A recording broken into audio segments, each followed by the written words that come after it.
Rowdy ಶೀಟರ್ಗಳಾಗಿದ್ದಂತ silent Sunil ಮತ್ತೆ fighter Ravi BJP ಜೊತೆ ಸಂಪರ್ಕದಲ್ಲಿರುವಂತದ್ದು ದೊಡ್ಡ ಮಟ್ಟದಲ್ಲಿ ಚರ್ಚೆ ಆಗಿತ್ತು.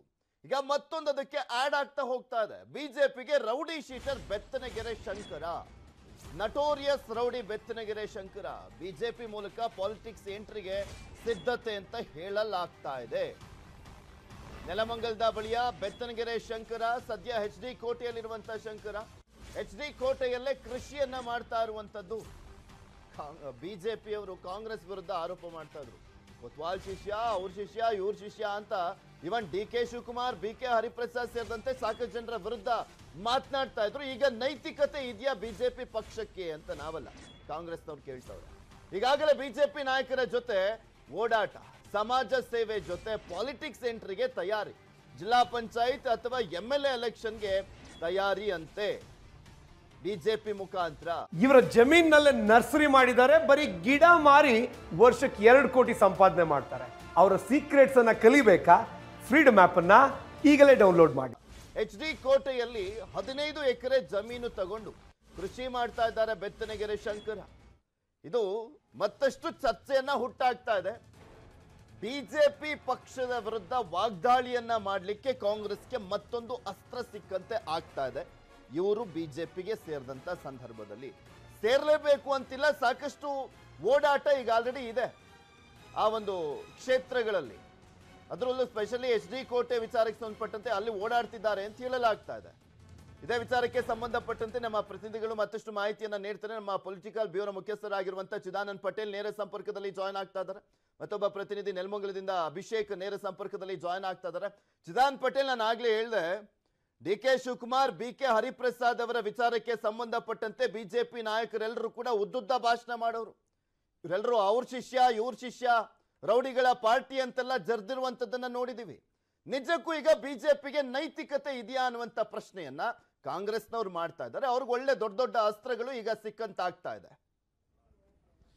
ಪೃಥ್ವಿರಾಜ್ ಆರ್ನಳ್ಳಿ, ನೆಲಮಂಗಲದ ಬೆತ್ತನಗೆರೆಯ ಶಂಕರ ನೆಟೋರಿಯಸ್ ರೌಡಿ. ಈತ ಅಲ್ಲಿ ಹಾಲಿನ ಡೈರಿಯ ರಾಜಕಾರಣದಿಂದ ಆರಂಭವಾಗಿ ಅಲ್ಲಿ ಬಾಳೆಕಾಯಿ ದೇವರಾಜು ಮತ್ತು ಬಾಳೆಕಾಯಿ ಬಸಯ್ಯ ಕೊಲೆಯ ನಂತರ ಮತ್ತೆ ಹಲವಾರು ಕೊಲೆಗಳನ್ನು ಮಾಡಿದಂಥ ನೆಟೋರಿಯಸ್ ರೌಡಿ ಮತ್ತು ಕೊಲೆ ಯತ್ನ, ದರೋಡೆ ಕೇಸ್ಗಳ ಮೇಲೆ ಈತನ ಮೇಲೆ ಇರ್ತಕ್ಕಂಥದ್ದು. ಈತ ಈಗ ನೆಲಮಂಗಲವನ್ನು ಬಿಟ್ಟು ಎಚ್ ಡಿ ಕೋಟೆಗೆ ದಾಂಗುಡಿ ಇಟ್ಟಿರ್ತಕ್ಕಂಥದ್ದು. ಈಗಾಗಲೇ ಎಚ್ ಡಿ ಕೋಟೆಯ ಸರಗೂರು ಹೋಬಳಿಯಲ್ಲಿ 15 ಎಕರೆ ಕೃಷಿ ಜಮೀನನ್ನು ತೆಗೆದುಕೊಂಡಿರ್ತಕ್ಕಂಥದ್ದು. ಅಲ್ಲಿ ಅಡಿಕೆ ಹಾಕಿ ಈಗಾಗಲೇ ಕೃಷಿಯನ್ನು ಮಾಡ್ತಿರೋದು ಒಂದು ಭಾಗ.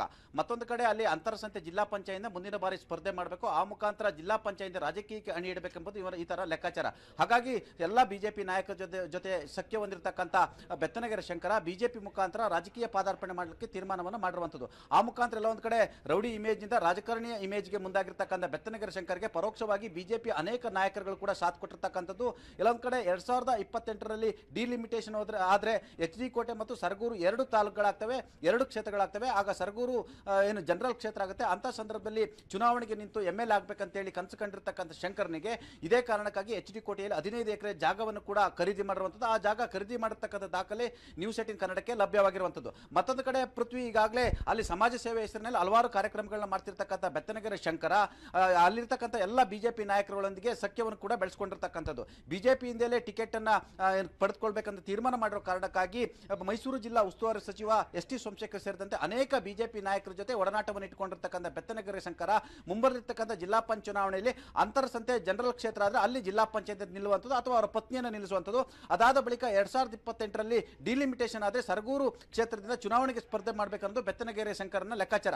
ಹಾಗಾಗಿ ಸರಗೂರಿನಲ್ಲಿ ಮನೆ ಮಾಡಿರ್ತಕ್ಕಂಥ ಬೆತ್ತನಗೆರೆ ಶಂಕರ ಅಲ್ಲಿ ಜಮೀನನ್ನು ತೆಗೆದುಕೊಂಡು ಅಲ್ಲೇ ವಾಸ್ತವ ಉಳ್ಕೊಂಡಿರ್ತಕ್ಕಂಥದ್ದು. ಸಾರ್ವಜನಿಕ ಸೇವೆ ಹೆಸರಿನಲ್ಲಿ ಬಿಜೆಪಿ ಮುಖಾಂತರ ರಾಜಕಾರಣಕ್ಕೆ ಬರ್ತಿರುವಂಥದ್ದು. ಆ ಮುಖಾಂತರ ರೌಡಿ ಇಮೇಜ್ ಬದಲಾಗಿ ಬಿಜೆಪಿಯ ರಾಜಕಾರಣಿಯಾಗಿ ಬದಲಾಗಲಿಕ್ಕೆ ಬಿಜೆಪಿಯಿಂದಲೂ ಸಾಥ್ ಸಿಕ್ತಿರತಕ್ಕಂಥದ್ದು ದುರದೃಷ್ಟಕರ ಅಂತಲೇ ಕೂಡ ಹೇಳಲಾಗ್ತಿದೆ. ಈಗಾಗಲೇ ಬೆತ್ತನಗೆರೆ ಶಂಕರ ಎಚ್ ಡಿ ಕೋಟೆಯಲ್ಲಿ ಓಡಾಡ್ತಿರ್ತಕ್ಕಂಥದ್ದು, ಅವರ ಪಟಾಲಂನ ಏನು ಓಡಾಟ ಇದೀಗ ದೊಡ್ಡ ಮಟ್ಟದ ಸುದ್ದಿ ಮತ್ತು ಚರ್ಚೆಗೆ ಕಾರಣವಾಗಿರುವಂತದ್ದು. ಪೃಥ್ವಿ. ಓಕೆ ಚಿದಾನಂದ್ ಪಟೇಲ್. ಅಭಿಷೇಕ್, ನೆಲಮಂಗಲದಲ್ಲಿ ರೌಡಿ ಶೀಟರ್ ಓಪನ್ ಆಗಿರುವಂತದ್ದು ಬೆತ್ತನಗೆರೆ ಶಂಕರನದ್ದು. ಅಲ್ಲಿ ಯಾವ ರೀತಿಯಾಗಿ ಇನ್ನೂ ಕೂಡ ಆಕ್ಟಿವ್ ಆಗಿದ್ದಾನೆ, ಏನೇನೆಲ್ಲ ಪ್ರಕರಣಗಳು ಇನ್ನೂ ಕೂಡ ಆತನ ಮೇಲೆ ಇರುವಂತದ್ದು, ಆತನ ರೌಡಿ ಆಕ್ಟಿವಿಟೀಸ್ ಇನ್ನೂ ಇದೆಯಾ ನೆಲಮಂಗಲದಲ್ಲಿ?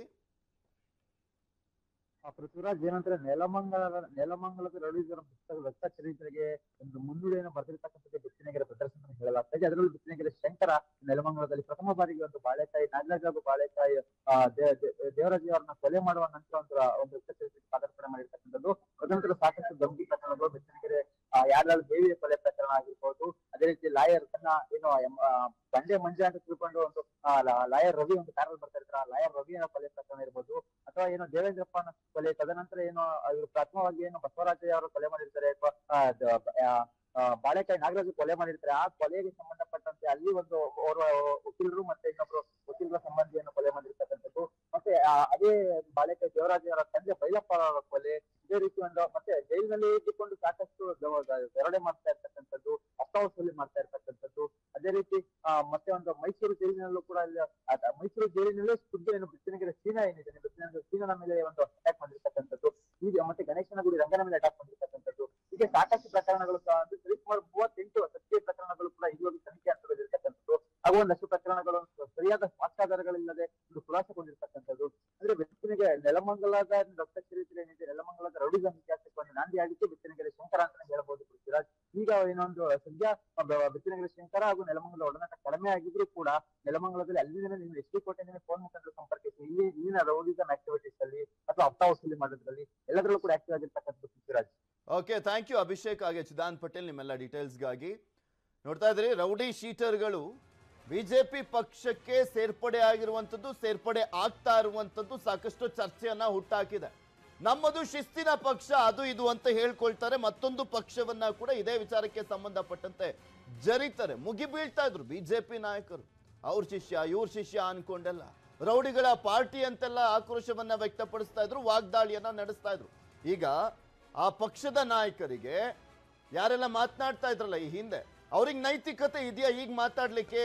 ಅವ್ರ ಪಾರ್ಟಿಯಲ್ಲಿ ಈ ರೀತಿಯಾಗಿ ಸೇರ್ಪಡೆ ಆಗ್ತಾ ಇದ್ದಾರಲ್ಲ ಅನ್ನುವಂಥ ಪ್ರಶ್ನೆಯನ್ನ ಜನಸಾಮಾನ್ಯರು ಮತ್ತೆ ಬೇರೆ ಪಾರ್ಟಿಯವರು ಪಕ್ಷದವರು ಪ್ರಶ್ನೆಯನ್ನ ಮಾಡ್ತಾ ಇದ್ದಾರೆ. ಬಿಜೆಪಿ ಪಕ್ಷದವರು ಈಗ ಕೆಲವೊಬ್ರು ದೊಡ್ಡ ದೊಡ್ಡ ನಾಯಕರು ನುಣುಚಿಕೊಳ್ಳುವಂತ ಪ್ರಯತ್ನ ಮಾಡ್ತಾ ಇದ್ದಾರೆ. ಕೆಲವರ ಸೇರ್ಪಡೆಯ ಹಿನ್ನೆಲೆಯಲ್ಲಿ ದೊಡ್ಡ ಮಟ್ಟದಲ್ಲಿ ಚರ್ಚೆ ಆಗ್ತಾ ಇದೆಯಲ್ಲ ಇದು. ಸೊ ಹೀಗಾಗಿ ನಮ್ಗೆ ಗೊತ್ತಿಲ್ಲ ಅವ್ರು ಯಾರು ಅಂತಾನೆ ಗೊತ್ತಿಲ್ಲ ಅಂತೆಲ್ಲ ಹೇಳ್ತಿದ್ದಾರೆ. ಇದೇ ವಿಚಾರಕ್ಕೆ ಸಂಬಂಧಪಟ್ಟಂತೆ